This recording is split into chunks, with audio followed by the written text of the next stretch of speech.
Israeli হামলার প্রতিবাদে একের পর এক মিসাইল হামলা অব্যাহত রেখেছে ইরান। এতে তেল আভিভ সহ দেশটির বিভিন্ন স্থানে ক্ষয়ক্ষতির পরিমাণও ক্রমাগত বাড়ছে। ক্ষেপণাস্ত্র হামলার মাধ্যমে ইরান জায়নবাদীদের কড়া বার্তা দিলেও এখনও ব্যবহার করেনি অত্যাধুনিক ক্ষেপণাস্ত্র।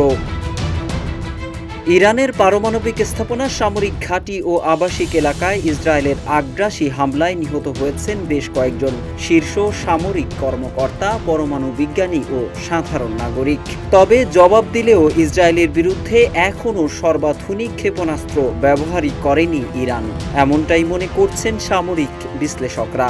এ তথ্য জানিয়েছে ইরানের বার্তা সংস্থা তাসনিম নিউজ। ইরান রাত ও দিন উভয় সময়ই ইসরায়েলে হামলা অব্যাহত রেখেছে। ভুয়া অভিযানের সঙ্গে প্রকৃত হামলার সমন্বয় করে ইসরায়েলি প্রতিরক্ষা ব্যবস্থাকে করা হচ্ছে বিভ্রান্ত। এছাড়া ইরানি হামলায় ব্যবহার করা হচ্ছে ব্যালিস্টিক ক্ষেপণাস্ত্র, আত্মঘাতী ড্রোন সহ বিভিন্ন প্রকার মারণাস্ত্র। বান্ডেল থাকলে প্রতি সেনমানিতে টাকা বাঁচবে। বিকাশ সেনমানি বান্ডেল কিনে জিতুন প্রতি লেনদেনে। বিশ্লেষকরা বলছেন, ইরান হামলা চালালেও এখন পর্যন্ত নতুন প্রজন্মের ক্ষেপণাস্ত্র ব্যবহারই করেনি। এছাড়া ইরানের হামলার বিশেষ বৈশিষ্ট্য হল ভুয়া অভিযানের সঙ্গে প্রকৃত হামলার সমন্বয় করে ইসরায়েলি প্রতিরক্ষা ব্যবস্থাকে বিভ্রান্ত করা। বিভিন্ন অপ্রত্যাশিত ক্ষেপণাস্ত্র হামলা সহ বিভিন্ন কৌশলে ইসরায়েলি আকাশ প্রতিরক্ষা ব্যবস্থাকে ইরান এক প্রকার অকার্যকর করে দিয়েছে বলে মনে করছেন বিশ্লেষকরা।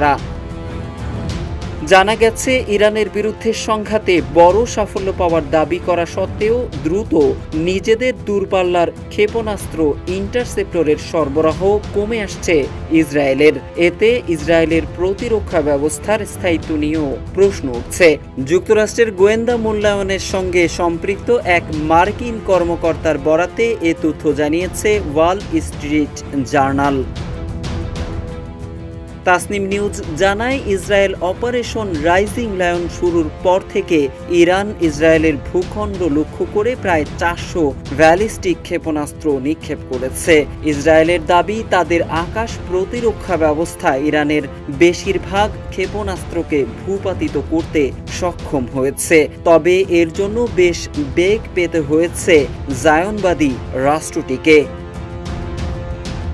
তেল আবিব ইরানের হামলায় ব্যবহৃত ক্ষেপণাস্ত্র ধ্বংস ও দেশটির আকাশের উপর নিয়ন্ত্রণ নেওয়ার দাবিও করেছে। তবুও গোয়েন্দা সূত্রগুলো সতর্ক করে দিয়েছে যে ইরানের ক্ষেপণাস্ত্র মজুদের অর্ধেকেরও বেশি অক্ষত রয়েছে। ধারণা করা হচ্ছে এসবের একটি অংশ ভূগর্ভস্থ স্থাপনায় রক্ষিত অবস্থায় রয়েছে। মোহাম্মদ সাইফুল ইসলাম, ইত্তেফাক।